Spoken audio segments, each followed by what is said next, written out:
ഭവാനി വാടകക്കൊലയാളിയെ വിളിച്ചിട്ട് സംസാരിക്കുന്നുണ്ട്. എങ്ങനെയായിരുന്നു കൊല ചെയ്തത് എന്നൊക്കെ ചോദിക്കുന്നുണ്ട്. അപ്പോൾ എൻ്റെ കാര്യം സിമ്പിളായി നടന്നു, കത്തിയും എല്ലാം അവിടെ തന്നെ ഉണ്ടായിരുന്നു. അതുകൊണ്ട് 2 മിനിറ്റ് കൊണ്ട് എനിക്കറിയാം എവിടെ കുത്തിയാൽ എങ്ങനെ എത്ര പെട്ടെന്ന് മരിക്കും എന്നുള്ളത് എനിക്കറിയാം. അതുകൊണ്ട് ഞാൻ അതുപോലെ തന്നെ ചെയ്തിട്ടുണ്ട് എന്നൊക്കെ പറഞ്ഞിട്ട് പറയുന്നുണ്ട്.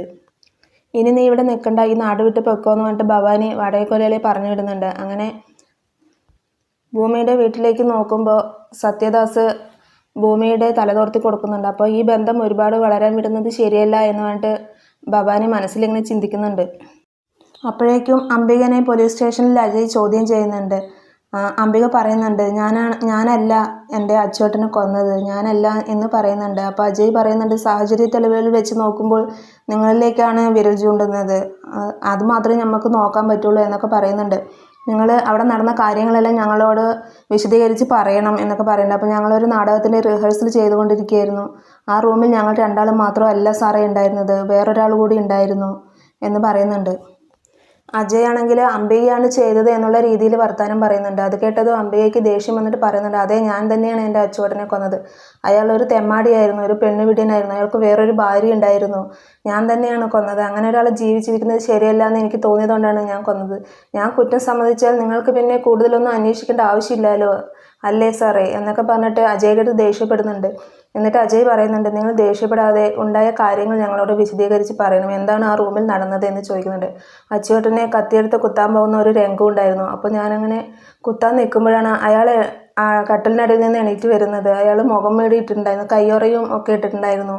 എൻ്റെ കയ്യിൽ നിന്ന് കത്തി മേടിച്ച് അച്ചുവേട്ടനെ കുത്തുകയായിരുന്നു. എന്നെ തള്ളിയിട്ടതും ഞാൻ അപ്പുറത്ത് പോയി വീഴുന്നു, അങ്ങനെ മയങ്ങി. എണീറ്റ് നോക്കുമ്പോൾ അച്ചുവേട്ടൻ്റെ പുറകിൽ കത്തിയാണ് ഞാൻ കണ്ടത്. അതിങ്ങനെ പിടിച്ചുകൊണ്ട് നിൽക്കലും അച്ചുവേട്ടൻ വീണു എന്ന് പറയുന്നുണ്ട്. ഞാൻ ഒരിക്കലും അച്ചുവേട്ടനെ കൊല്ലില്ല, എൻ്റെ മകൾ ഒറ്റയ്ക്കാണ് സാറേ, എനിക്ക് എൻ്റെ വീട്ടിൽ പോകണം എന്നൊക്കെ പറഞ്ഞിട്ട് അംബിക ഒരുപാട് വിഷമം പറയുന്നുണ്ട്, ഒരുപാട് കരയും ഒക്കെ ചെയ്യുന്നുണ്ട്. അതൊക്കെ കണ്ടിട്ട് അജയ്ക്കാണെങ്കിൽ ഒരുപാട് വിഷമമൊക്കെ ആവുന്നുണ്ട്. ഭൂമിയുടെ അടുത്ത് പോയിട്ട് സത്യദാസ് പറയുന്നുണ്ട്, അമ്മ ഒരിക്കലും അച്ഛനെ കൊല്ലില്ല, മോള് വിഷമിക്കണ്ട, ഭക്ഷണം കഴിക്കണം എന്നൊക്കെ പറയുന്നുണ്ട്. ഭൂമി പറയുന്നുണ്ട്, അമ്മയ്ക്ക് അച്ഛൻ ദൈവമാണ്, പൂവിട്ട് പൂജിക്കുകയാണ് മനസ്സിൽ അമ്മയുടെ എന്നൊക്കെ പറഞ്ഞിട്ട് ഇങ്ങനെ സംസാരിക്കുകയൊക്കെ ചെയ്യുന്നുണ്ട്. ഭവാനിയാണെങ്കിൽ അഞ്ജനൻ്റെ അടുത്ത് പോയിട്ട് പറയുന്നുണ്ട്, നീ ഇങ്ങനെ ഗെയിമും കളിച്ചിരുന്നോ, നീ ഭൂമിയുടെ വീട്ടിൽ കാര്യങ്ങൾ വല്ലതും അറിഞ്ഞു, ഭൂമിയുടെ അച്ഛൻ മരിച്ചു, ആരെ കൊന്നേന്നൊക്കെ ചോദിക്കുന്നുണ്ട്. അപ്പോൾ പറയുന്നുണ്ട്, അവളുടെ അമ്മയാണ് കൊന്നത്, അങ്ങനെ വരാൻ വഴിയില്ലല്ലോ, വേറെ ആരോ ആണ് ചെയ്തിട്ടുണ്ടാവുക, അമ്മയാണോ ചെയ്തതെന്നൊക്കെ ചോദിക്കുന്നുണ്ട്. തമാശയ്ക്ക് പോലും നീ അങ്ങനെ പറയരുത് അഞ്ജന എന്ന് പറയുന്നുണ്ട്. ഭൂമിയെ സത്യദാസ് മകളെ പോലെയാണ് കാണുന്നത്, നീയാണ് അവിടെ സ്ഥാനം പിടിക്കേണ്ടത്, വലിയച്ഛനില്ലാതെ എനിക്ക് വേറെ ആരാ ഉള്ളത്, വലിയച്ഛൻ എനിക്ക് എൻ്റെ അച്ഛനെ പോലെയാണ് എന്നൊക്കെ പറഞ്ഞ് നീ സെൻറ്റി അടിച്ചിട്ട് സ്നേഹം പിടിച്ചു പറ്റിയാണ് വേണ്ടത്, നീ പറയുന്ന വാക്കിന്മേൽ വേറൊന്നും ഇല്ല എന്ന് വലിയച്ഛന് തോന്നണം എന്നൊക്കെ പറഞ്ഞിട്ട് ഭവാനി അഞ്ജനയെ പിരികേറ്റുന്നുണ്ട്. അപ്പോൾ ഞാൻ നോക്കിക്കോളാം അമ്മേ എന്നൊക്കെ പറയുന്നത്. ഈ കുരുട്ടുബുദ്ധി എന്താ എനിക്ക് കിട്ടാതിരുന്നേ, അമ്മയുടെ കുരുട്ടുബുദ്ധി എന്താ എനിക്ക് കിട്ടാതിരുന്നേ എന്നൊക്കെ പറഞ്ഞിട്ട് അഞ്ജന സംസാരിക്കുന്നുണ്ട്. നീ ഗെയിം കളിച്ചുകൊണ്ടിരിക്കാതെ ആദ്യം വലിയച്ഛനെ വീഴ്ത്താനുള്ള കാര്യങ്ങൾ ചിന്തിക്കുക എന്ന് പറയുന്നുണ്ട്. അപ്പോൾ ഇന്നത്തെ എപ്പിസോഡ് ഇത്രയേ ഉള്ളൂ. Thank you for watching my video.